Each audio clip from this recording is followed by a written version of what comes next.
ಹಾಕಿ ಅವರ life track ಅನ್ನೇ ತಪ್ಪಿಸ್ಕೊಳ್ತಾರೆ. ಅಂತ ಸ್ಟೂಡೆಂಟ್ಸ್ ಗೆ ಹರಿರಾಮ್ ಶಂಕರ್ ಸರ್ ಅಂದ್ರೆ ಅವ್ರು ಹುಟ್ಟಿರೋದು 1990ರಲ್ಲಿ, ಅವರು IPS ಆಫೀಸರ್ ಆಗಿರೋದು 2017 ಅಲ್ಲಿ. ಎಷ್ಟು ಟೈಮ್ ಪೀರಿಯಡ್ ಇದೆ ಅನ್ನೋದನ್ನ ನೀವು ನೋಡ್ಕೊಳ್ಳಿ. ಅಷ್ಟು ಶಾರ್ಟ್ ಪೀರಿಯಡ್ ಅಲ್ಲಿ IPS ಆಫೀಸರ್ ಆಗಿದ್ದಾರೆ ಅಂತ ಹೇಳಿದ್ರೆ ಎಷ್ಟು ಡೆಡಿಕೇಟೆಡ್ ಆಗಿ ಓದಿರ್ಬಹುದು, ಅವರ ಕನಸನ್ನ ಎಷ್ಟು ಡೆಡಿಕೇಟೆಡ್ ಆಗಿ ಹಿಂಬಾಲಿಸಿರ್ಬಹುದು ಅನ್ನೋದನ್ನ ನೀವು ಅರ್ಥ ಮಾಡ್ಕೊಳ್ಳಿ. ಅದೇ ರೀತಿ ಅವರು ಇಂಜಿನಿಯರಿಂಗ್ ಅನ್ನ ಮುಗಿಸಿರೋದು NIT ಅಲ್ಲಿ. ಅಂದ್ರೆ ಯಾವ ತರ ಡೆಡಿಕೇಟೆಡ್ ಆದ್ರೆ ಯಾವ ಗುರಿಯನ್ನ ಮುಟ್ಬಹುದು, ಯಾವ ಉನ್ನತವಾದ ಸ್ಥಾನವನ್ನ ತಲುಪಬಹುದು ಅನ್ನೋದಕ್ಕೆ ಹರಿರಾಮ್ ಶಂಕರ್ ಸರ್ ಒಂದು ಜ್ವಲಂತ ಉದಾಹರಣೆ ಅಂತ ಹೇಳ್ತಾ, ಇನ್ನು ಇವತ್ತಿನ ಸೈಬರ್ ಕ್ರೈಮ್ ಅಪರಾಧಗಳಿರ್ಬೋದು ಅಥವಾ ನಮ್ಮ ಸ್ಟೂಡೆಂಟ್ಸ್ ವಾಟ್ಸ್ಆಪ್ ಇನ್ಸ್ಟಾಗ್ರಾಮ್ ಗಳ ಮೂಲಕ ಮೆಸೇಜಸ್ ಗಳನ್ನ ಮಾಡೋದು, ಬೇರೆ ಬೇರೆ ಒಂದು ಸಮಸ್ಯೆಗಳಿಗೆ ಸಿಲುಕಿಕೊಳ್ಳೋದು, ಡಿಲೀಟ್ ಫಾರ್ ಎವ್ರಿ ಮೆಸೇಜ್ ಕೊಟ್ರೆ ಅದೆಲ್ಲ ಡಿಲೀಟ್ ಆಯ್ತು ಅನ್ನೋ ಭಾವನೆಯಲ್ಲಿ ಎಲ್ಲ ಮೆಸೇಜ್ ಗಳನ್ನ ಮಾಡ್ತಾ ಇರ್ತಾರೆ.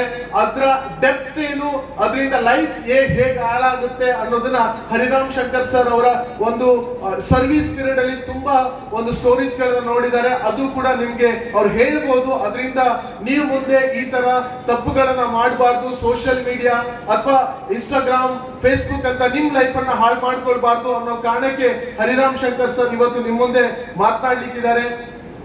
ಸರ್, ನಮ್ಮ ಈ ಒಂದು ಕಾರ್ಯಕ್ರಮಕ್ಕೆ ನೀವು ಆಗಮಿಸಿದಿರಿ. ನಿಮ್ಮೆಲ್ಲರನ್ನ ಸುಜ್ಞಾನ್ ಎಜುಕೇಶನ್ ಟ್ರಸ್ಟ್ ನ ಪರವಾಗಿ, ನನ್ನೆಲ್ಲ ಪ್ರೀತಿಯ ಮುದ್ದು ಮಕ್ಕಳ ಪರವಾಗಿ, ನನ್ನ ಪೋಷಕರ ಪರವಾಗಿ ಪ್ರೀತಿಪೂರ್ವಕವಾಗಿ ಈ ಕಾರ್ಯಕ್ರಮಕ್ಕೆ ಸ್ವಾಗತಿಸ್ತಾ ಇದ್ದೇನೆ. ನಮ್ಮ ಸಂಸ್ಥೆಯ ಅಧ್ಯಕ್ಷರಾಗಿರುವ ಡಾಕ್ಟರ್ ರಮೇಶ್ ಶೆಟ್ಟಿ ಅವರು ಪುಷ್ಪಗುಚ್ಛವನ್ನು ನೀಡಿ ಸ್ವಾಗತಿಸಬೇಕು ಅಂತ ಕೇಳಿಕೊಳ್ತಾ ಇದ್ದೇನೆ.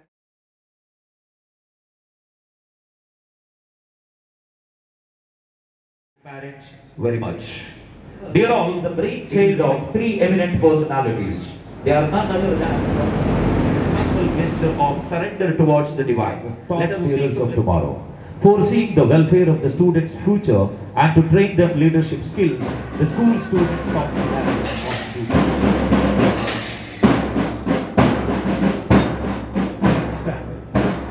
please come forward.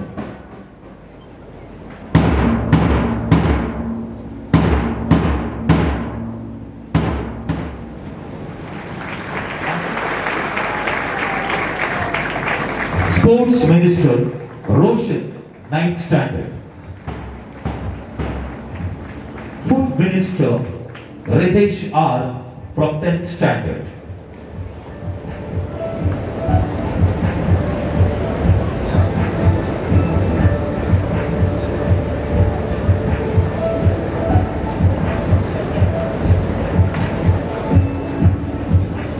Food Minister Ritesh R, 10th standard.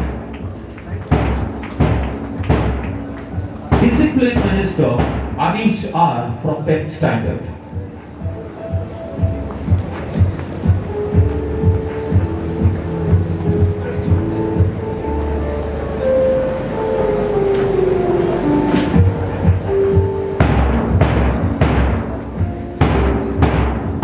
Discipline Minister Anish R from 10th standard.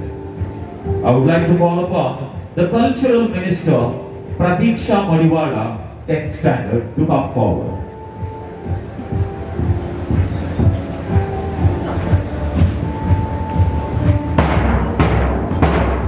Cultural Minister Pratiksha Madiwala, 10th standard.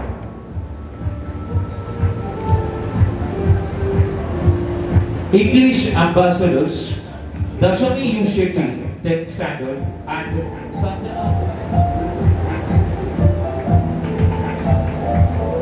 Dashani U. Shetty and Sanjana Umesh Volati are the ambassadors for English.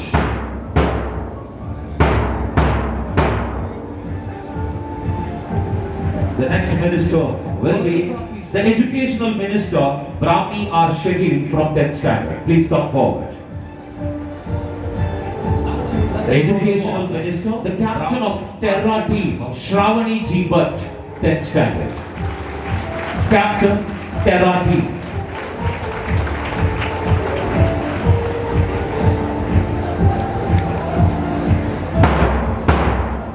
Captain of Aqua House Tejaswini P. Shetty from 10th standard. Please come forward and collect the badge. Tejaswini P. Shetty, Captain Aqua. please come forward and receive the badge from the chief guest.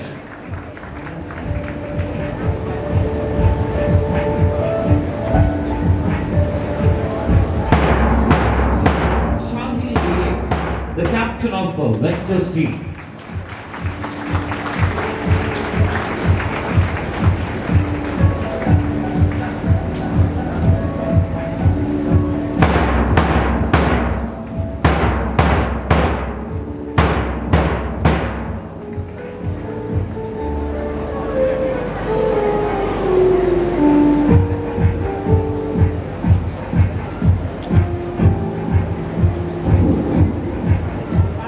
Has chosen the right person for the right occasion. So ನಿಮ್ಮೆಲ್ಲರನ್ನು without ನೋಡಿ ಇಲ್ಲಿ ಒಂದು ಇಷ್ಟೊಂದು ಈ ಥರ ಒಂದು ಕಾರ್ಯಕ್ರಮಕ್ಕೆ ಬಂದಿರೋಕ್ಕೆ, ಯಾಕೆಂದರೆ ನಾನು ನೋಡುವಾಗ ಇದೊಂದು ಉದ್ಯಾನ ಥರ, ನೀವೆಲ್ಲರೂ ಬೇರೆ ಬೇರೆ ಥರ ಇರುವಂಥ ಹೂವುಗಳು ಎಲ್ಲರೂ ಒಂದೇ ಥರ ಇದ್ದರೆ, ಒಂದು ಉದ್ಯಾನದಲ್ಲಿ ಎಲ್ಲ ಹೂವುಗಳು ಒಂದೇ ಥರ ಇದ್ದರೆ ಆ ಉದ್ಯಾನಕ್ಕೆ ಅಷ್ಟು ಚೆಂದ ಕಾಣಲ್ಲ. ಅದೇ ಥರ ನೀವು ಪ್ರತಿಯೊಬ್ಬರು ವ್ಯತ್ಯಸ್ತರಾಗಿದ್ದೀರಿ, ಎಲ್ಲರೂ ಯೂನಿಫಾರ್ಮ್ ಹಾಕಿದ್ದೀರಿ for the purpose of education, for the purpose of identity. ಆದರೆ ವ್ಯಕ್ತಿತ್ವ ನೋಡಿದರೆ ನೀವು ಪ್ರತಿಯೊಬ್ಬರು ತುಂಬ ವ್ಯತ್ಯಸ್ತರಾಗಿದ್ದೀರಿ, ಪ್ರತಿಯೊಬ್ಬರು ಯುನೀಕ್ ಆಗಿದ್ದೀರಿ. ಯಾರೂ ಯಾರೊಟ್ಟಿಗೇನು ಕಂಪೇರ್ ಮಾಡುವ ಅರ್ಥನೂ ಇಲ್ಲ, ಕಂಪೇರ್ ಮಾಡುವ ಅವಶ್ಯಕತೆಯೂ ಇಲ್ಲ. ಹಾಗಾಗಿ ಈ ಏನು ಉದ್ಯಾನ ಇದೆ ಇದು ಹೇಗೆ ಚೆಂದಾಗಿದೆ ಹಾಗೆ ಚೆಂದಾಗಿರಲಿ ಅಂತ ಮೊಟ್ಟ ಮೊದಲನಾಗಿ ನಾನು ಪ್ರಾರ್ಥಿಸ್ತೇನೆ. ಈ ಒಂದು ಕಾರ್ಯಕ್ರಮಕ್ಕೆ ಇಲ್ಲಿ ಬಂದಾಗ ನನಗೆ ಇನ್ನೊಂದು ಖುಷಿ ಇರುವಂಥ ವಿಷಯ ಅಂತ ಹೇಳಿದ್ರೆ, ನಂದು ಇಂಡಿಯನ್ ಪೊಲೀಸ್ ಸರ್ವೀಸಲ್ಲಿ ನಮಗೆ ಗೈಡ್ ಆಗಿರುವಂತಹ ಮೆಂಟರ್ ಆಗಿದ್ದ ನಮ್ಮ ಮಧುಕರ್ ಶೆಟ್ಟಿ ಸರ್, ಅವರ ತಾಯಿ ಮನೆ ಇದೇ ಊರಲ್ಲಿ ಅಂತ ನನಗೆ ಗೊತ್ತಾಗಿದೆ. ಏನೋ ನಮ್ಮದು ಇಡೀ IPS ಆಫೀಸರ್ಸಿಗೆ, ಇಡೀ ಭಾರತ ದೇಶದಲ್ಲಿರುವ ಎಲ್ಲ IPS ಆಫೀಸರ್ಸಿಗೆ, ಬರೀ ಕರ್ನಾಟಕ ಅಲ್ಲ, ಒಂದು ಮಾದರಿಯಾಗಿದ್ದ ವ್ಯಕ್ತಿ ಡಾಕ್ಟರ್ ಮಧುಕರ್ ಶೆಟ್ಟಿ ಸರು. ಅವರು ಏನೋ ಆ ಕಾಲದಲ್ಲಿ ತೀರು ಹೋಗಿದ್ದಾರೆ, ಆದರೆ ಅವರ ಏನು ಪಾಠಗಳು, ಅವರ ಏನು ಆದರ್ಶಗಳು ಏನು ಅವರು ನಮಗೆ ಕೊಟ್ಟಿದ್ದಾರೆ. ನನಗೆ ಪೊಲೀಸ್ ಅಕಾಡೆಮಿಯಲ್ಲಿ ಅವರು ಫ್ಯಾಕಲ್ಟಿಯಾಗಿ ಸಹ ಇದ್ದರು. ಆ ಒಂದು ಆದರ್ಶಗಳನ್ನು ಪಾಲನೆ ಮಾಡೋಕ್ಕೆ ನಮ್ಮ IPS ಆಫೀಸರ್ಸ್ ಜನರಲ್ಲಿ ಪ್ರಯತ್ನ ಪಡ್ತಾರೆ. ಆದರೆ ಯಾರು ಅವರು ಮಾಡಿದ ಹಾಗೆ ಮಾಡೋಕ್ಕಾಗಲ್ಲ, ನಾವೆಲ್ಲ ಪ್ರಯತ್ನ ಮಾಡ್ಬೋದು ಅಷ್ಟೇ. ಅದರಿಂದಲೇ ನಾನು ಮೊದಲನೇದಾಗಿ ಇವತ್ತು ಸುಮಾರು ಇನ್ವೆಸ್ಟಿಚರ್ ಸೆರೆಮನಿಯಲ್ಲಿ ಸುಮಾರು ಜನ ಸ್ಟೂಡೆಂಟ್ಸ್ ನಿಮ್ಮವರು ಲೀಡರ್ಸ್ ಆಗಿ ಆಯ್ಕೆ ಮಾಡಿದ್ದಾರೆ. ಲೀಡರ್ಶಿಪ್ ಹೆಂಗಿರಬೇಕು ಅಂತ ಮಧುಕರ್ ಶೆಟ್ಟಿ ಸರ್ ನಮಗೆ ಒಂದು ಸರ್ತಿ, ಅಂದರೆ ಒಂದು ಅವರು ತೋರ್ಸೋಕ್ಕೋಸ್ಕರ ತೋರಿಸಿದಲ್ಲ, ಬಟ್ ನಾವು ಒಂದು ಸ್ಥಿತಿಯಲ್ಲಿ ನೋಡಿದ್ದೀವಿ. ನಮ್ಮ ಪೊಲೀಸ್ ಅಕಾಡೆಮಿಯಲ್ಲಿ ಸ್ವೀಪರ್ಸು ಮತ್ತು ರೂಮ್ ಬೇರರ್ಸು ಮತ್ತು ಗ್ರೇಡ್ C ಎಂಪ್ಲಾಯೀಸ್ ಅವ್ರದ್ದೊಂದು ಗ್ರೀವೆನ್ಸ್ ರೀಡ್ರೆಸಲ್ ಮೀಟಿಂಗ್ ಅಂತ ಒಂದು ಮೀಟಿಂಗ್ ನಮ್ಮ ಪೊಲೀಸ್ ಅಕಾಡೆಮಿಯಲ್ಲಿ ಮಾಡ್ತಾರೆ. ಆ ಮೀಟಿಂಗಿಗೆ ನಾವು IPS ಆಫೀಸರ್ಸ್ಗೂ ಹಿಂದೆ ಕೂರಿಸ್ತಾರೆ, ಹೇಗೆ ಸಿಬ್ಬಂದಿಗಳದ್ದು ಅಥವಾ ಸಬಾರ್ಡಿನೇಟ್ ಸ್ಟಾಫ್ದು ಗ್ರೀವೆನ್ಸಸ್ ಹೆಂಗೆ ರೀಡ್ರೆಸಲ್ ಮಾಡಬೇಕು, ಹೆಂಗೆ ಸರಿಪಡಿಸಬೇಕು, ಅವರ ಸಮಸ್ಯೆಗಳು ಹೆಂಗೆ ಬಗೆಹರಿಸಬೇಕು, ಅದು ಸೀನಿಯರ್ ಆಫೀಸರ್ಸ್ ಹೆಂಗೆ ಮಾಡ್ತಾರೆ ಅಂತ ನೀವೆಲ್ಲರೂ ಕೂತ್ಕೊಂಡು ನೋಡಿ ಅಂತ ಹೇಳಿ ನಮ್ಮನ್ನು ಆ ಮೀಟಿಂಗಲ್ಲಿ ಕರೆದು ಕೂರಿಸಿದ್ದಾರೆ. ಅವತ್ತು ಸುಮಾರು ಜನ ಏನು ನಮ್ಮದು ಅಕಾಡೆಮಿದು ಹೆಡ್ DGP ಇರ್ತಾರೆ ಮತ್ತು ADGPಗಳಿರ್ತಾರೆ, ಇವರೆಲ್ಲ ಇದ್ದಾರೆ. ಎಲ್ಲರೂ ಗ್ರೀವೆನ್ಸಸ್ ಅವರವರ ಸಮಸ್ಯೆಗಳು ಒಂದೊಂದಾಗಿ ಹೇಳ್ತಾ ಹೋಗ್ತಿದ್ದಾರೆ. ಆಲ್ಮೋಸ್ಟು ಕೆಲ ಸೀನಿಯರ್ ಅಧಿಕಾರಿಗಳು ಆವಾಗ ಇವರಿಗೆ ಹೇಳಿದ ಗ್ರೀವೆನ್ಸಿಗೆ ಇವರಿಗೆ ಕೌಂಟರ್ ಕೊಡೋಕ್ಕೆ ಹೋಗ್ತಿದ್ದಾರೆ. ನೀವು ಹೇಳಿದ ಗ್ರೀವೆನ್ಸ್ ಸರಿ ಇಲ್ಲ ಅಂತ ರೀತಿಯಲ್ಲಿ ಅವರಿಗೆ ಸ್ವಲ್ಪ ಜೋರು ಮಾಡಿಸೋಕ್ಕೆ ಪ್ರಯತ್ನ ಮಾಡ್ತಿದ್ದಾರೆ. ಆ ಟೈಮಲ್ಲಿ ಮಧುಕರ್ ಶೆಟ್ಟಿ ಸರ್ ವೇದಿಕೆ ಮೇಲಿದ್ದಾಗ ಏನು ಸಿಬ್ಬಂದಿಗಳು ಅಥವಾ ಏನು ಗ್ರೇಡ್ C ಎಂಪ್ಲಾಯೀಸು, ಸ್ವೀಪರ್ಗಳು, ಕ್ಲೀನರ್ಗಳು, ಈ ಥರ ಕೆಲಸ ಮಾಡುವಂಥ ಸಿಬ್ಬಂದಿಗಳಿಗೆ ಸಮಸ್ಯೆ ಇದ್ದಾಗ ಅವರು ಏನಾವುದು ಹೇಳಿದಾಗ, ಯಾವಾಗಾದರೂ ಅವ್ರಿಗಿಂತ ಸೀನಿಯರ್ ಆಫೀಸರ್ಸ್ ಏನಾವುದು ಅವರಿಗೆ ಹಾಗೆಲ್ಲ ಹಿಂಗೆಲ್ಲ ಅಂತ ಏನಾದ್ರು ಹೇಳಿದ್ರೆ ಅವರು ಮಧ್ಯದಲ್ಲಿ ಬಂದು ಆ್ಯಕ್ಚುಲಿ ಈ ವಿಷಯ ಏನಿದೆ ಅಂತ ತಿಳ್ಕೊಂಡು ಅದೇ ವೇದಿಕೆ ಮೇಲೆ ಸೀನಿಯರ್ ಆಫೀಸರ್ಸಿಗೆ ತಿಳಿಸಿ, ಆ್ಯಕ್ಚುಲಿ ಇವ್ರದ್ದು ಸಮಸ್ಯೆ ಹಿಂಗಿದೆ, ಅವರಿಗೆ ಸರಿಯಾಗಿ ಕಮ್ಯುನಿಕೇಟ್ ಮಾಡೋಕ್ಕಾಗ್ತಿಲ್ಲ, ಬಟ್ ನಿಜವಾದ ವಿಷಯ ಇದಿದೆ, ಇದಕ್ಕೆ ನಾವು ಒಂದು ಸೊಲ್ಯೂಷನ್ ಕಂಡುಹಿಡಿಯಬೇಕಾಗ್ತದೆ ಅಂತ ಪ್ರತಿ ಕಂಪ್ಲೇಂಟ್ ಬಂದು ಒಂದು 10-20 ಗ್ರೀವೆನ್ಸಸ್ ಕುಂದುಕೋರಿಕೆ ಸಭೆಯಲ್ಲಿ ಬಂದಿದೆ. ಮತ್ತು ಪ್ರತಿಯೊಂದರದ್ದು ಕುಂದುಕೋರಿಕೆ ಸಮಸ್ಯೆಗಳನ್ನು ತಗೊಂಡು ಇದೇ ರೀತಿ ಸಿಬ್ಬಂದಿಗಳಿಗೂ ಮತ್ತು ಅಡ್ಮಿನಿಸ್ಟ್ರೇಷನ್ಗೂ ಮಧ್ಯದಲ್ಲಿ ಒಬ್ಬ DIG ರ್ಯಾಂಕ್ ಆಫೀಸರು ನಿಂತ್ಕೊಂಡು ಅವರವರ ಸಮಸ್ಯೆಗಳನ್ನು ಎಕ್ಸ್ಪ್ಲೈನ್ ಮಾಡ್ತಾ ಹೋಗ್ತಾಯಿದ್ರು. ಆ ಮೀಟಿಂಗ್ ಆದಮೇಲೆ ನಾವು ಎಲ್ಲ IPS ಆಫೀಸರ್ಸು ಒಬ್ಬೊಬ್ಬರ ಹತ್ರ ಡಿಸ್ಕಸ್ ಮಾಡಿದ್ದು ಒಂದೇ, ಯಾವ ರೀತಿಯಲ್ಲಿ ನಡೆಸಬಾರದು ಅಂತ ಒಂದಷ್ಟು ಆಫೀಸರ್ಸ್ ತೋರಿಸಿದ್ದಾರೆ, ಯಾವ ರೀತಿಯಲ್ಲಿ ನಡೆಸಬೇಕು ಅಂತ ಮಧುಕರ್ ಶೆಟ್ಟಿ ಸರ್ ತೋರಿಸಿದ್ದಾರೆ. ಅದೇ ರೀತಿ ಇವತ್ತು ಈ ಲೀಡರ್ಶಿಪ್ ಆಗಿ ನೀವು ಯಾರು ಕೂತ್ಕೊಂಡಿದ್ದೀವಿ, ನೀವು ನಿಮ್ಮ ಸ್ಟೂಡೆಂಟ್ಸ್ ಯಾರಿದ್ದಾರೆ ಅವರು ಮತ್ತು ಟೀಚರ್ಸು ಅಥವಾ ಅಡ್ಮಿನಿಸ್ಟ್ರೇಷನ್ ಅವರ ಮಧ್ಯದಲ್ಲಿರುವ ಬ್ರಿಡ್ಜ್ ಆಗಿ ಇರಬೇಕು, ಒಂದು ಕಮ್ಯುನಿಕೇಷನ್ ಚಾನಲ್ ಆಗಿ ಇರಬೇಕು. ನಿಮ್ಮ ಜೊತೆ ಇರುವಂತಹ ನಿಮ್ಮ ಸಹಪಾಠಿಗಳು ಮತ್ತು ಜೂನಿಯರ್ಸ್ ಎಲ್ಲ ಯಾರಿದ್ದಾರೆ ಅವರ ಸಮಸ್ಯೆಗಳನ್ನು ಕರೆಕ್ಟಾಗಿ ಅರ್ಥ ಮಾಡ್ಕೋಬೇಕು. ಅದಕ್ಕೆ ನಿಮಗೆ ಈ ಲೀಡರ್ಶಿಪ್ ರೋಲ್ ಕೊಟ್ಟಿರೋದು. ಲೀಡರ್ಶಿಪ್ ಅಂದರೆ it is a power to do good, ಒಳ್ಳೇದು ಮಾಡೋಕ್ಕೆ ಕೊಟ್ಟಿರೋ ಶಕ್ತಿ ಲೀಡರ್ಶಿಪ್ಪು. ಹಾಗಾಗಿ ಆ ಒಂದು ಕ್ವಾಲಿಟಿ ಹಾಗೇನೆ ಯೂಸ್ ಮಾಡಬೇಕು. ಅದು ನೀವು ಸುಮ್ಮನೆ ಸುಪೀರಿಯಾರಿಟಿ ತೋರ್ಸೋಕ್ಕೆ ನಾನು ಲೀಡರ್ ಆಗಿದ್ದೀನಿ, ನೀವೆಲ್ಲ ನನಗಿಂತ ಸಣ್ಣವರಿದ್ದೀರಿ ಅಂತ ಹೇಳೋದು, ಅಥವಾ ನಾನು ಅವ್ರಿಗಿಂತೆಲ್ಲ ದೊಡ್ಡದಿದೆ ಅಂತ ಒಂದು ಫೀಲಿಂಗ್ ಮನಸ್ಸಲ್ಲಿ ಬರೋದು, ಅದಕ್ಕಿಂತೆಲ್ಲ ಹೆಚ್ಚಾಗಿ ಅದೆಲ್ಲ ಆಗಬಾರ್ದು. ಅದಕ್ಕಿಂತೆಲ್ಲ ಹೆಚ್ಚಾಗಿ ಎಲ್ಲ ಮಕ್ಕಳದು ಸಮಸ್ಯೆಗಳು ಅಥವಾ ನೀಡ್ಸ್ ನಾನೇ ಕಂಡು ಅರ್ಥ ಮಾಡಿ ಅದನ್ನು ಸರಿಪಡಿಸೋಕ್ಕೆ ನನ್ನ ಕಡೆಯಿಂದ ಪ್ರಾಮಾಣಿಕ ಪ್ರಯತ್ನ ಮಾಡೋಕ್ಕೆ ನಿಮಗೆ ಕೊಟ್ಟಿರುವಂಥದ್ದು ಲೀಡರ್ಶಿಪ್ ರೋಲು. ಈ ಲೀಡರ್ಶಿಪ್ ರೋಲನ್ನು ನೀವು ಚೆನ್ನಾಗಿ ನಿಭಾಯಿಸ್ತೀರಿ ಅಂತ ನನಗೆ 100% ಗೊತ್ತಿದೆ, ಧೈರ್ಯ ಇದೆ. ಅದೇ ರೀತಿ ಇವತ್ತು ಇಷ್ಟೆಲ್ಲ ನಮ್ಮ ಮಕ್ಕಳನ್ನು ನಾನು ಮಾತಾಡೋಕ್ಕೊಂದು ಅವಕಾಶ ಸಿಕ್ಕಿದಾಗ ನಾನು ಒಂದು ವಿಷಯ ಹೇಳಲಿಕ್ಕೆ ಇಚ್ಛಪಡ್ತೇನೆ. ನಮ್ಮ ಸುಮಾರು ಜನ ಹೇಳ್ತಾರೆ ನಿಮಗೆ ಯಾರು ಬಂದರು ದೇಶದ ಭವಿಷ್ಯ ನೀವಿದ್ದೀವಿ, ದೇಶದ ಭವಿಷ್ಯ ನೀವಿದ್ದೀವಿ ಅಂತ. ಅದು ಸುಮ್ಮನೆ ಅದೊಂದು ಸ್ಟೇಟ್ಮೆಂಟ್ ಅಲ್ಲ. ನಾಳೆ ನಮ್ಮ ದೇಶ ಎಲ್ಲಿಗೆ ಹೋಗ್ತದೆ, ಎಷ್ಟು ದೊಡ್ಡ ಮಟ್ಟದಲ್ಲಿ ಭಾರತ ದೇಶಕ್ಕೆ ಹೆಸರು ಬರ್ತದೆ, ಭಾರತೀಯರಿಗೆ ಹೆಸರು ಬರ್ತದೆ, ಅದು ನಿಜವಾಗಿ ನಿಮ್ಮ ಕೈಯಲ್ಲಿ ಇರುವಂಥದ್ದು. ಅದಕ್ಕೆ ಮಧುಕರ್ ಶೆಟ್ಟಿ ಸರ್ ಅಥವಾ ಆ ಥರ ಆದರ್ಶವಾದಿಗಳದ್ದು ಲೀಡರ್ಶಿಪ್ಪು ಅಥವಾ ಅವ್ರದ್ದೊಂದು ಥಾಟ್ ಪ್ರೊಸೆಸ್ ತುಂಬ ಇಂಪಾರ್ಟೆಂಟ್ ಇದೆ. ಯಾಕೆಂದರೆ ಈಗ ಸ್ವಾಗತ ಭಾಷಣದಲ್ಲಿ ಹೇಳಿದಾಗ ಇನ್ಸ್ಟಾಗ್ರಾಮು, ಫೇಸ್ಬುಕ್ಕು ಇದರಲ್ಲಿ ಎಲ್ಲ ಏನೋ ದುಡ್ಡು ಅಥವಾ ಗೋಲ್ಡು ಅಥವಾ ಭಯಂಕರ ಕಾರುಗಳು, ಇದು ಆ ಥರ ಒಂದು ಪಾಶ್ ಲೈಫು, ಇದೇ ಒಂದು ಜೀವನ, ಇದೇ ಜೀವನದ ಖುಷಿ ಅಂತ ರೀತಿಯಲ್ಲಿ ಬ್ಯಾಕ್ ಟು ಬ್ಯಾಕ್ ಪೋಸ್ಟ್ಗಳಾಗ್ತಾ ಇರ್ತದೆ. ಇದನ್ನು ನೋಡಿಕೊಂಡು ನಾವು ನೋಡ್ತೀವಿ, ಅಪ್ಪ ನಾವು ಏನು ಮಾಡ್ತಾಯಿದ್ದೀವಿ, ಆರಾಮಾಗಿ ಬೆಳಗ್ಗೆ ಗಂಜಿ ಕುಡಿದು ಕಾಲೇಜಿಗೆ ಹೋಗ್ತಿದ್ದೀನಿ, ಇವರೆಲ್ಲ ಏನು ರಿಚ್ ಲೈಫ್ ಬದುಕ್ತಿದ್ದಾರೆ, ನಮಗೂ ಈ ಥರ ಲೈಫ್ ಬೇಕು ಅಥವಾ ಆ ಥರ ಇದು ಇರುತ್ತೆ ಅಂತ ಅನಿಸುತ್ತೆ. ಅವರು ಎಷ್ಟು ಖುಷಿಯಾಗಿರಬೇಕು, ಸೆಲೆಬ್ರಿಟೀಸು ಹಂಗೆ ಹಿಂಗೆ. ನಿಜವಾಗಿ ಅದರಲ್ಲಿ ಏನು ನೈಜತೆ ಏನೂ ಇಲ್ಲ. ಆ್ಯಕ್ಚುಲಿ ನಿಮ್ಮದು ಪರ್ಸ್ನಲ್ ಗೋಲ್ಸ್, ನಿಮ್ಮದು ಆಸೆಗಳು, ನಿಮ್ಮ ಆ್ಯಂಬಿಷನ್ಸ್ ನೀವು ಮೀಟ್ ಮಾಡಿಕೊಂಡು ನೀವು ಪ್ರಾಮಾಣಿಕವಾಗಿ ಪ್ರಯತ್ನ ಮಾಡಿಕೊಂಡು ಮುಂದುವರೆದ್ರೆ ಏನು ಹೆಸರೆಲ್ಲ ಬರಲಿಕ್ಕಿದೆ, ಹೆಸರು ಬರ್ತದೆ. ಅದೆಲ್ಲಕ್ಕಿಂತ ಹೆಚ್ಚಾಗಿ ನಿಮಗೆ ಒಂದು ಮೀನಿಂಗ್ಫುಲ್ ಲೈಫ್ ಬರ್ತದೆ. ಏನು ಬ್ಲಿಂಗ್ ಅಥವಾ ಪಬ್ಲಿಸಿಟಿ ಅಥವಾ ಈ ಥರ ಏನು ನಿಮಗೆ ಕಂಡು ಬರ್ತದೆ ಇನ್ಸ್ಟಾಗ್ರಾಮ್, ಫೇಸ್ಬುಕ್ಕಲ್ಲಿ, ಅದೆಲ್ಲ ನಿಜವಾದ ಅಚೀವ್ಮೆಂಟು, ಅದೆಲ್ಲ ನಿಜವಾದ ಜೀವನನು. ಹಾಗಾಗಿ ನೀವು ನಮ್ಮ ಹಳೆಯ president doctor APJ Abdul Kalam ಹೇಳಿದಾಗೆ ಪ್ರತಿಯೊಬ್ಬರು ಒಂದೊಂದು ಕನಸಿಟ್ಕೋಬೇಕು, ಪ್ರತಿಯೊಬ್ಬರು ಒಂದೊಂದು ಕನಸಿಟ್ಕೋಬೇಕು. ಅದು ಸಣ್ಣ ಕನಸು ಆಗಬಾರ್ದು, ದೊಡ್ಡ ಕನಸೇ ಇಟ್ಕೋಬೇಕು. ಸಣ್ಣ ಕನಸು ಇಟ್ಕೊಂಡು ಮಾಡೋದು ಬೇಡಿ, ಅದು ನೀವು ರೀಚ್ ಆಗೇ ಆಗ್ತೀರಿ. ಏನು ನಿಮ್ಗೆ ಅನಿಸ್ತಿದೆ ನನಗೆ ಅಚೀವ್ ಮಾಡಬೇಕು ಅಂತ ಆಸೆ ಇದೆ, ಆದರೆ ಆಗ್ತದೋ ಇಲ್ಲೋ ಗೊತ್ತಿಲ್ಲ, ಆ ಥರ ಕನಸುಗಳು ಇಟ್ಕೋಬೇಕು. ನಿಮ್ಮ ಥರನೇ ಡಾಕ್ಟರ್ APJ ಅಬ್ದುಲ್ ಕಲಾಂ ಆಗಲಿ, ಯಾವುದೇ ದೊಡ್ಡ ವ್ಯಕ್ತಿ ಆಗಲಿ, ಪ್ರಪಂಚ ನೋಡಿದ ಯಾವುದೇ ದೊಡ್ಡ ವ್ಯಕ್ತಿ ಆಗಲಿ, ಅವರು ನಿಮ್ಮ ಥರನೇ ಇದೇ ಥರ ಸ್ಕೂಲಲ್ಲಿ ಹೋಗಿ ಕೂತ್ಕೊಂಡಿದ್ದಾರೆ, ಕ್ಲಾಸ್ಗಳು ಅಟೆಂಡ್ ಮಾಡಿದ್ದಾರೆ ಅಲ್ವಾ, ಎಕ್ಸಾಮ್ಸ್ ಬರೆದಿದ್ದಾರೆ. ಕೆಲವರಿಗೆ ಒಳ್ಳೆ ಮಾರ್ಕ್ಸ್ ಬಂದಿದೆ, ಕೆಲವರಿಗೆ ಒಳ್ಳೆ ಮಾರ್ಕ್ಸ್ ಬರಲಿಲ್ಲ, ಬೇರೆ ಬೇರೆ ರೀತಿಯಲ್ಲಿತ್ತು. ಸೊ ನಿಮ್ಮ ಥರನೇ ಇದ್ದವರು, ಈ ಪ್ರಪಂಚದಲ್ಲಿ ಹೆಸರು ಮಾಡಿದ ಪ್ರತಿಯೊಬ್ಬರು ನಿಮ್ಮ ಥರನೇ ಇದ್ದವರು. ಹಾಗಾಗಿ ನೀವು ಯಾಕೆ ಅದನ್ನು, ನಿಮ್ಮ ಆಸೆಗಳನ್ನು, ನಿಮ್ಮ ಗುರಿಗಳನ್ನು ತಲುಪಬಾರ್ದು ಅಂತ ನೀವು ಯೋಚನೆ ಮಾಡಬೇಕು. ಒಂದೇ ವಿಷಯ ನಿಮ್ಮ ಮುಂದೆ ಇರೋದು, ಒಂದೇ ಇದಕ್ಕೆ ಮಾಡಬೇಕಾಗಿರೋ ವಿಷಯ ಒಂದೇ, ಕಠಿಣ ಪ್ರಯತ್ನ, ಬೇರೆ ಏನೂ ಇಲ್ಲ. ಪ್ರಯತ್ನಿಸ್ತಾ ಇರಬೇಕು. ಏನು ಗೋಲ್ ಇಟ್ಕೊಂಡ್ರೆ ಪ್ರಯತ್ನಿಸ್ತಾ ಇರಬೇಕು. ಫೇಲ್ ಅಂತ ಆಗೇ ಆಗ್ತದೆ, ಸುಮಾರು ಸತಿ ಫೇಲ್ ಆಗ್ತದೆ. ಆದರೆ ಒಂದು ಗುರಿ ಇಟ್ಕೊಂಡು ಆಗಲೇಬೇಕು ಅಂತ ಪ್ರಯತ್ನ ಪಟ್ಟಿದ್ದವರು ಇವತ್ತಲ್ಲ, ನಾಳೆ ಅಲ್ಲ, 2 ವರ್ಷ ಅಲ್ಲ, 5 ವರ್ಷ ನಂತರ ಅವರ ಗೋಲ್ ರೀಚ್ ಆಗ್ತಾರೆ. ಆದರೆ ಸ್ವಲ್ಪ ಬೇಗ ಸೆಟ್ಲ್ ಆಗೋಣ, ಒಂದು ಕೆಲಸ ತೊಗೊಂಡು ಇಮಿಡಿಯೇಟ್ಲಿ ಎಲ್ಲಾದರೂ ಬೆಂಗಳೂರಲ್ಲೋ ಇನ್ನೊಂದು ಕಡೆ ಕೆಲಸ ತೊಗೊಂಡು ಆರಾಮಾಗಿ ಒಂದು ಲೈಫ್ ನಡೆಯೋಣ ಅಂತಿದ್ರೆ, ಆ ಒಂದು ಮೀಡಿಯಮ್ ಲೈಫ್ ಏನಿದೆ, ಮೀಡಿಯೋಕರ್ ಲೈಫ್ ಅಂತ ನಾನು ಹೇಳ್ತೀನಿ, ಆ ಮೀಡಿಯೋಕ್ರಿಟಿ ಏನು ಇಷ್ಟು ಸಾಕು ನಮಗೆ, ಆಯಿತು ಲೈಫ್ ಸೆಟ್ ಆಗಿದೆ, ಆ ರೀತಿ ಯೋಚನೆ ಮಾಡೋಕ್ಕೆ ಹೋಗಿದರೆ ನಮಗೆ ಮುಂದುವರಿಯೋಕ್ಕಾಗಲ್ಲ. ನಿಮಗೆ ಆಮೇಲೆ ಇನ್ನೊಂದು ಪಾಯಿಂಟಲ್ಲಿ ಸ್ಟ್ಯಾಗ್ನೇಷನ್, ನಿಮಗೆ ಒಂಥರ ನಾನೇನೋ ಅಚೀವ್ ಮಾಡಲಿಲ್ಲ ಅಥವಾ ಏನೋ ಮಾಡ್ಬೋದಿತ್ತು ಬಟ್ ನಾನು ಮಾಡಲಿಲ್ಲ ಅಂತ ಫೀಲಿಂಗ್ ಬರ್ತದೆ.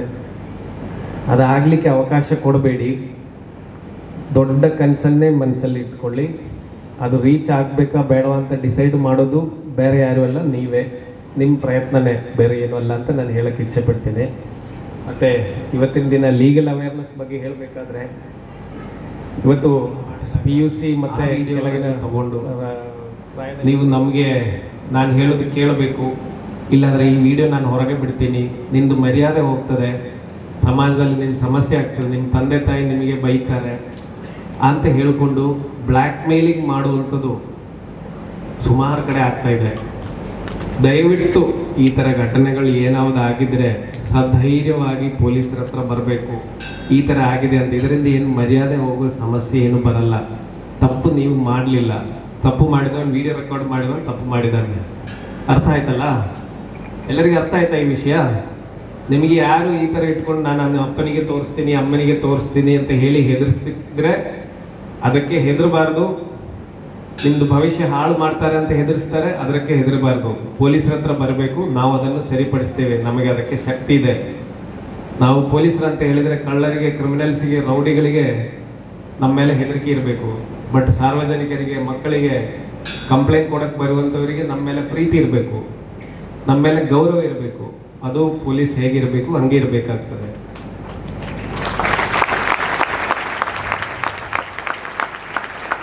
ಹಾಗಾಗಿ ನಮ್ಮ ಹಳೆ ಕಾಲದಿಂದ ಹೇಳ್ತೀವಿ, ಪೊಲೀಸ್ ಸ್ಟೇಷನ್ ಹೋಗ್ಬೇಡಿ ಮಾರ್ರೆ, ಭಯಂಕರ ರಗಳೆ ಇದೆ, ಅದು ಇದು ಹಿಂಗೆಲ್ಲ ಯೋಚನೆ ಮಾಡಬೇಡಿ. ನಿಮಗೆ ಏನು ಸಮಸ್ಯೆ ಆಗಿದ್ರು, ಇನ್ನೊಬ್ಬರು ಮತ್ತೊಬ್ಬರು ನಿಮಗೆ ಕಿರಿಕಿರಿ ಕೊಡ್ತಾ ಇದ್ರು, ಸ್ಪೆಷಲಿ ನಾನು ಹೆಣ್ಮಕ್ಳ ಹತ್ರ ಹೇಳಕ್ಕೆ ಇಚ್ಛೆ ಪಡ್ತೇನೆ, ದಯವಿಟ್ಟು ಅದನ್ನು ಸಹಿಸ್ಕೊಂಡು ಕಣ್ಣು ಮುಚ್ಕೊಂಡು ಇರಕ್ಕೆ ಹೋಗಬೇಡಿ.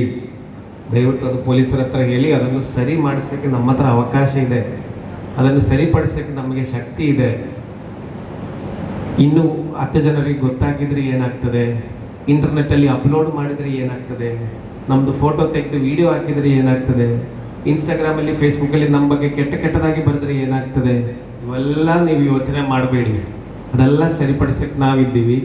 ದಯವಿಟ್ಟು ಮತ್ತೆ ಹೇಳ್ತಿದ್ದೀನಿ. ಮತ್ತು ಇದಷ್ಟೇ ಅಲ್ಲ, ಮಕ್ಕಳು ಮನುಷ್ಯರು ಹಾಗೆ ಅಲ್ವಾ, ನಾವೆಲ್ಲ ಮನುಷ್ಯರೇ ಇದ್ದೀವಿ. ಮನುಷ್ಯರು ತಪ್ಪು ಮಾಡ್ತಾರೆ, ಮಕ್ಕಳು ತಪ್ಪು ಮಾಡ್ತೀವಿ, ತಪ್ಪೆಲ್ಲರೂ ಮಾಡ್ತೀವಿ, ಗೊತ್ತಾಯ್ತಾ?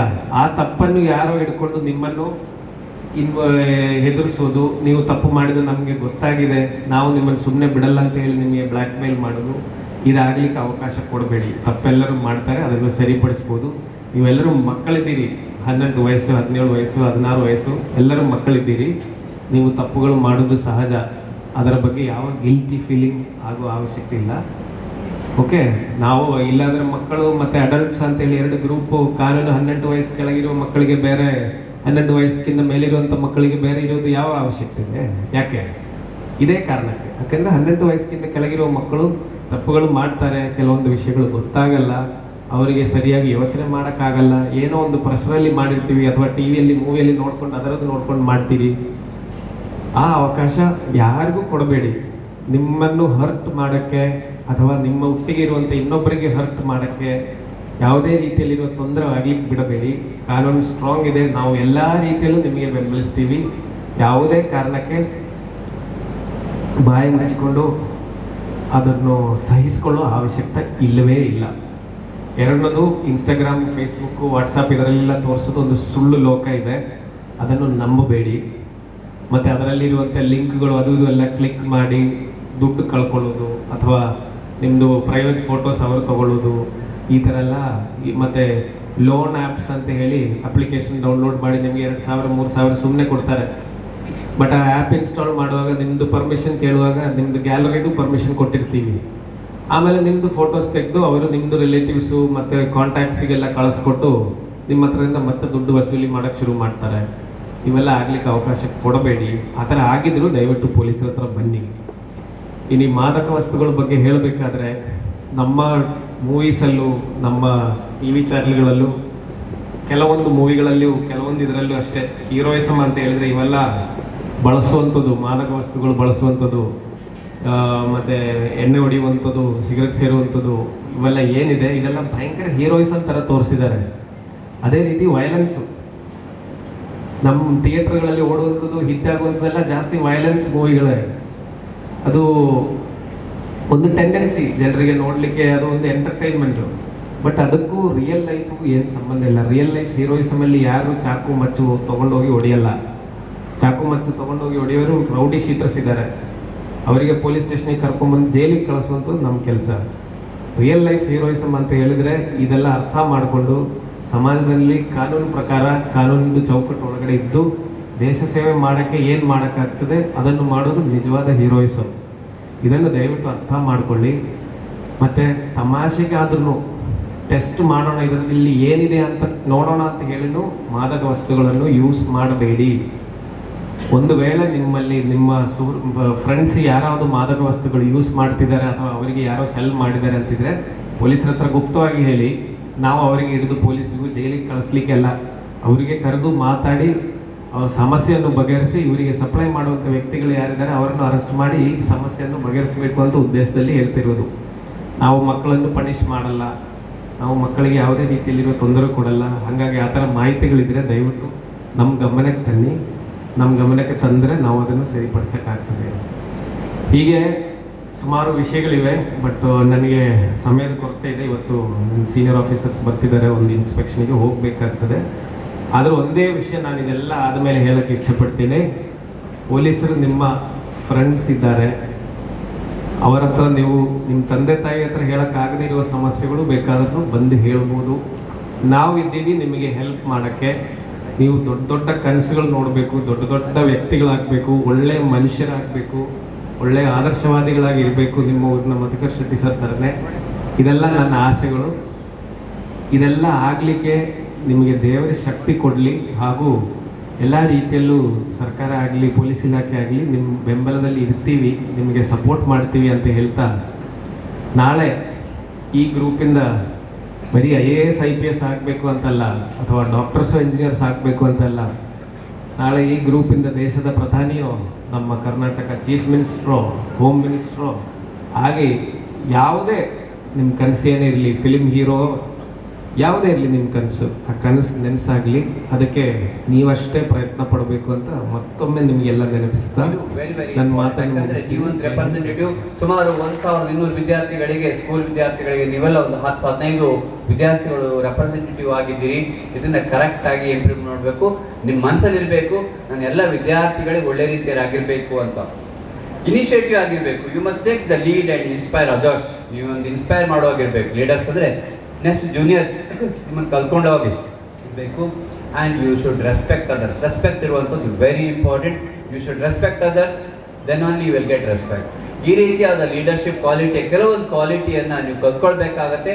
ಅದು ವಿದ್ಯಾರ್ಥಿ ಜೀವನದಲ್ಲಿ ಕಲ್ತ್ಕೊಂಡ್ರೆ, ಸ್ಕೂಲಲ್ಲಿ ಇಂಪ್ಲಿಮೆಂಟ್ ಮಾಡಿದರೆ ಮುಂದಿನ ಜೀವನದಲ್ಲಿ ನಿಮಗೆ ಅದು ಉಪಯೋಗ ಆಗುತ್ತೆ ಅನ್ನೋ ನಿಟ್ಟಿನಲ್ಲಿ ಇಂಥ ಕಾರ್ಯಕ್ರಮಗಳನ್ನು ಸ್ಕೂಲಲ್ಲಿ ಮಾಡ್ತಾ ಇರ್ತೇವೆ. It's very essential also.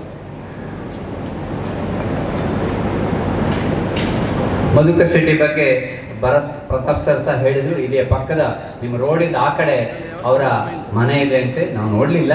Very close, ಒಂದು 1 ಕಿಲೋಮೀಟರ್ ಒಳಗೆ ಅವ್ರ ಮನೆ ಇದೆ. ಈ ರೋಡಿಂದ ಆ ಕಡೆ ಇರುವಂಥ ಏರಿಯಾದಲ್ಲೇ, ಈ ಪರಿಸರದಲ್ಲೇ ಬೆಳೆದವರು ಮಧುಕರ್ ಶೆಟ್ಟಿ ಅವರು. ಅದು ಸಹ ನಮ್ಮೊಂದು ರೋಲ್ ಮಾಡೆಲ್. ಇಲ್ಲಿ ಒಂದು ಲೀಡರ್ಶಿಪ್ ಕ್ವಾಲಿಟಿ ಅವ್ರ ಬಗ್ಗೆ ತಿಳ್ಕೊಂಡ್ರೆ ಗೊತ್ತಾಗುತ್ತೆ. ಎನಿವೇ, ನಾನು ವಿದ್ಯಾರ್ಥಿಗಳಿಗೆ ಈಗಾಗಲೇ legal awareness programme, especially PUC ವಿದ್ಯಾರ್ಥಿಗಳನ್ನ ಹೇಳುವಂಥದ್ದು. ನೋಡಿ, ದೇರ್ ಇಸ್ ಎ ಡಿಸಿಪ್ಲಿನ್. ಅಲ್ಲಿ ಮಾತ್ರ ಒಂದು ನಾವು ಏನು ಸಾಧನೆ ಮಾಡ್ಬೋದು, ಏನು ಅಚೀವ್ಮೆಂಟ್ ಮಾಡ್ಬೋದು, ಆ ಗುರಿಯನ್ನು ಸಾಧಿಸಲಿಕ್ಕಾಗತ್ತೆ. Disciplines very very important. ಅದಿಲ್ಲದ ಒಂದು ವಿದ್ಯಾಸಂಸ್ಥೆ ಇರುವುದಿಲ್ಲ. ನಮ್ಮಲ್ಲೂ ಅದನ್ನು ನಾವು ತುಂಬ ಒತ್ತು ಕೊಡುವಂಥ ವ್ಯವಸ್ಥೆ. ಡಿಸಿಪ್ಲಿನ್ ಯಾಕೆ ಬೇಕು ಅಂತ ಹೇಳಿದರೆ, ಡಿಸಿಪ್ಲಿನ್ ಇವತ್ತೊಂದು ಪೊಲೀಸ್ ಅಧಿಕಾರಿ ನೋಡಿ ಹೇಗೆ ಎಷ್ಟು ಡಿಸಿಪ್ಲಿನ್ ಆಗಿ ಬಂದಿದ್ದಾರೆ ನೋಡಿ. ಅವರು ಪೊಲೀಸ್ ಡಿಪಾರ್ಟ್ಮೆಂಟ್ ಆಗಲಿ, ಮಿಲಿಟರಿ ಡಿಪಾರ್ಟ್ಮೆಂಟ್ ಆಗಲಿ, ಅವರು ನಮ್ಮ ದೇಶದ ಅತ್ಯುನ್ನತ ಡಿಸಿಪ್ಲಿನ್ ಮೇಂಟೈನ್ ಮಾಡುವಂಥ ಒಂದು ಡಿಪಾರ್ಟ್ಮೆಂಟ್. ಅದು ಯಾಕೆ ಬೇಕಾಗತ್ತೆ ಅಂದರೆ ವ್ಯವಸ್ಥೆ ಸರಿಯಾಗಿರ್ತದೆ. ಇವಾಗ ಪೊಲೀಸ್ ಡಿಪಾರ್ಟ್ಮೆಂಟ್ ಸರಿಯಾಗಿಲ್ಲದೆ ಇದ್ದರೆ ಏನೇನೋ ಆಗಿ ಹೋಗ್ತಿತ್ತು. ಮಿಲಿಟರಿ ಸರಿಯಾಗಿದ್ದರೆ ದೇಶನ ಯಾರೋ ಲೂಟ್ ಹೊಡ್ಕೊಂಡು ಹೋಗ್ತಿದ್ರು. ಆ ರೀತಿಯ ವ್ಯವಸ್ಥೆ ಬೇಕಾಗತ್ತೆ. ಅದು ಸ್ಕೂಲ್ ಲೆವೆಲಲ್ಲೇ ನೀವು ಕಲ್ತ್ಕೊಂಡಿದ್ರೆ ಮಾತ್ರ ನಿಮ್ಮ ಲೈಫಲ್ಲಿ ಅಚೀವ್ಮೆಂಟ್ ಮಾಡಲಿಕ್ಕಾಗುತ್ತೆ ಅನ್ನೋಂಥದ್ದು ವೆರಿ ವೆರಿ ಇಂಪಾರ್ಟೆಂಟ್.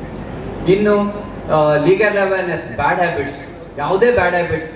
ನಮ್ಮ IPS ಆಫೀಸರ್ ಹೇಳಿದ್ರೀಗ ಮಾದಕ ವಸ್ತು ಅದಕ್ಕೆ ಇದಾಗಬೇಡಿ ಅಂತ. ಅಂದರೆ ಬ್ಯಾಡ್ ಹ್ಯಾಬಿಟ್ಸ್ ಯಾವುದೇ ಇರಲಿ, ಅದು ಗಾಂಜಾ ಇರಲಿ, ಸಿಗರೇಟ್ ಇರಲಿ, ಡ್ರಿಂಕ್ಸ್ ಇರಲಿ, ಯಾವುದೇ ಬ್ಯಾಡ್ ಹ್ಯಾಬಿಟ್ ಕಲ್ತ್ಕೊಳ್ಬಾರ್ದು. ನಿಮ್ಮ ಜೀವನದಲ್ಲಿ ನೀವು ಅದನ್ನು ಸರಿಯಾಗಿ ಗುರಿ ಇಟ್ಕೊಳ್ಬೇಕು. ಬ್ಯಾಡ್ ಹ್ಯಾಬಿಟ್ ಇಲ್ಲದಿದ್ದಾಗ ನಿಮ್ಮ ಮನಸ್ಸು ನಿಮ್ಮ ಕಂಟ್ರೋಲ್ ಇರ್ತದೆ. ಹಾಗಾಗಿ ಯಾವುದೇ ಬ್ಯಾಡ್ ಹ್ಯಾಬಿಟ್ ವಿಷಯಕ್ಕೆ ನಮ್ಮ ವಿದ್ಯಾರ್ಥಿಗಳು ಹೋಗಬಾರ್ದು ಅನ್ನೋ ಮನವಿಯನ್ನು ಮಾಡಲಿಕ್ಕೆ ಇಷ್ಟಪಡ್ತೇನೆ. ಮತ್ತೆ ಒಂದು ಒಳ್ಳೆ ಮನುಷ್ಯ ಆಗಬೇಕು. ಯಾವುದೇ ಇಂಥ ಕಾರ್ಯಕ್ರಮ ಮಾಡಿದಾಗ ನಿಮ್ಗೆ ಗೊತ್ತಾಗತ್ತೆ, ಒಂದು ಒಳ್ಳೆ ಮೆಸೇಜ್ ಕೊಡ್ತಾ ಇರ್ತಾರೆ, ವಿದ್ಯಾರ್ಥಿಗಳಿಗೆ ಉಪದೇಶ ಮಾಡ್ತಾ ಇರ್ತಾರೆ. ಸರಿ, ನಿಮಗೆ ಏನಪ್ಪ ಉಪದೇಶ ಮಾಡ್ತಾರೆ ಅಥವಾ ಟೀಚರ್ಸ್ ಉಪದೇಶ ಮಾಡ್ತಾರೆ, ಏನು ನಮಗೆ ಮಾತ್ರ ಹೇಳ್ತಾ ಇರ್ತಾರೆ ಅನ್ನೋ ನಿಮ್ಮ ಏಜಲ್ಲಿ, ಅದು ಎಸ್ಪೆಷಲಿ PUC ಏಜಲ್ಲಿ ಸ್ವಲ್ಪ ಡಿಸ್ಟ್ರಾಕ್ಟಿವ್ ಮೈಂಡ್ ಇರ್ತದೆ. ಅಥವಾ ಇವತ್ತಿನ ಮೊಬೈಲ್ ಅನ್ನುವಂಥದ್ದು ಮೀಡಿಯಾ ತುಂಬ ಡಿಸ್ಟ್ರಾಕ್ಷನ್, ಇಡೀ ಬ್ರಹ್ಮಾಂಡ ತೋರಿಸುತ್ತೆ. ಬಟ್ ಅದು ನಿಮಗೆ, ನೀವು ಲಿಮಿಟಲ್ಲಿ ಇರಬೇಕು. ನೀವು ಏನು ಬೇಕು ಅದನ್ನು ಪಾಸಿಟಿವ್ ಆಗಿ ತಗೊಳ್ಬೇಕು ಅನ್ನುವಂಥದ್ದನ್ನು ತಾವು ಅರ್ಥ ಮಾಡ್ಕೊಳ್ಬೇಕು. ಮತ್ತೆ ಮುಂದೆ ಒಳ್ಳೆ ಜೀವನದ ಒಳ್ಳೆ ವ್ಯಕ್ತಿಗಳಾಗಬೇಕು, ಸಮಾಜದ ಒಳ್ಳೆ ಪ್ರಜೆಗಳಾಗಬೇಕು ಅಂತ ಹಾರೈಸ್ತಾ, ಏನಾದರಾಗು ನೀವು ಮಾನವನಾಗು ಅನ್ನುವ ಮಾತುಗಳನ್ನು ಹೇಳ್ತಾ ಇವತ್ತಿನ ಕಾರ್ಯಕ್ರಮ ತುಂಬ ಚೆನ್ನಾಗಿ ಅಚ್ಚುಕಟ್ಟಾಗಿ ಮೂಡಿ ಬಂದಿದೆ. ತುಂಬ ಸಂತೋಷ ಆಗ್ತದೆ ಅಂತ ಇದಕ್ಕೆ ವರ್ಕ್ ಮಾಡಿದ ಎಲ್ಲ ಶಿಕ್ಷಕರಿಗೂ ಎಲ್ಲ ವಿದ್ಯಾರ್ಥಿಗಳಿಗೂ ಮತ್ತೊಮ್ಮೆ ಅಭಿನಂದನೆಗಳನ್ನು ಸಲ್ಲಿಸ್ತಾ, ನೀವೆಲ್ಲ ಲೀಡರ್ಸ್ಗೆ ಕಂಗ್ರಾಚುಲೇಷನ್ ಹೇಳ್ತಾ, ಮುಂದಿನ ಕಾರ್ಯಕ್ರಮ ಚೆನ್ನಾಗಿ ಮಾಡಿ ಅಂತ ಹಾರೈಸ್ತಾ ಕಂಗ್ರಾಚುಲೇಷನ್ ಹೇಳಲಿಕ್ಕೆ ಇಷ್ಟಪಡ್ತಾ ಇರ್ತಾರೆ. ಮತ್ತೆ ಲೀಡರ್ಶಿಪ್ಗೆ ಒಂದು ಸಮ್ ಕ್ವಾಲಿಟೀಸ್ ಬೇಕಾಗುತ್ತೆ. ಒಂದು ಇಂಟೆಗ್ರಿಟಿ. ನೀವು ಆಕ್ಚುಲಿ ಲೀಡ್ ವಿತ್ ಹಾನೆಸ್ಟಿ. ನೀವು ಹಾನೆಸ್ಟ್ ಆಗಿ ಲೀಡ್ ಮಾಡಬೇಕು. ಮತ್ತೆ ಟ್ರಾನ್ಸ್ಪರೆಂಟ್ ಆಗಿರ್ಬೇಕು. ಟ್ರಾನ್ಸ್ಪರೆನ್ಸಿಯನ್ನು ಸಹ ಮೇಂಟೈನ್ ಮಾಡಬೇಕು. ಏನೋ ಒಂದು ಬೈಪಾಸ್ ಮಾಡುವಂಥದ್ದು ಅಥವಾ ಗ್ರೂಪಿಸಮ್ ಮಾಡುವಂಥದ್ದು ಅಥವಾ ಪಾರ್ಶಾಲಿಟಿ ಮಾಡೋದು ಆಗಬಾರ್ದು. ನಿಮ್ಗೆ ಆ ಇಂಟೆಗ್ರಿಟಿ ಬೇಕು. ನಾನು ಹಾನೆಸ್ಟ್ ಆಗಿ ಲೀಡರ್ ಆಗಿದ್ದೇನೆ ಅನ್ನುವಂಥದ್ದು ಇರಬೇಕಿರ್ತದೆ. And with a true commitment to serve our school and community to the best of my abilities. You with a heart full of gratitude and pride that I am being elected as the school people leader of Vidyaranya English Medium School. It's truly a proud moment for me, and I am humbled by the trust you all have placed in me. To the management, thank you for creating an environment where every student is given a chance to lead and shine. To our principal and teachers, thank you for supporting and guiding us. And most importantly, I thank my fellow students for believing in me and giving me this opportunity to serve you. This badge I wear is not just a symbol of leadership. It is a reminder of my duty to each and every one of you. I understand that being an SPL is not about having power or authority. It's about being responsible, fair and helpful. A true leader listens more than they speak and serves more than they command. As your SPL, I promise to always be approachable and ready to listen to your concerns, no matter whether they are small or big. To be a strong voice for the students and to take your ideas, suggestions and concerns to our teachers and school leaders. To maintain discipline and unity and to encourage a culture of respect and cooperation. To support all school activities, academics, sports, cultural events and make sure every student gets an equal chance to participate and shine. To promote a positive, healthy and happy school environment where everyone feels included and valued. I know there will be challenges and I may not have the right answers, but I assure you that I will always try my best with honesty, kindness and hard work. I will not let the position change who I am. Instead, I will grow with it, learn from my mistakes and work every day to earn the respect you have given me. Leadership is not about standing above others. It's about standing with them. I may be the SPL, but I am still one of you, a student, a friend and a team member. This journey is not mine alone. It's ours together. Let's make this school a place where dreams are respected, voices are heard, and leaders are made, not just elected. Thank you once again for trusting me. I won't let you down. Thank you. Jai Hind.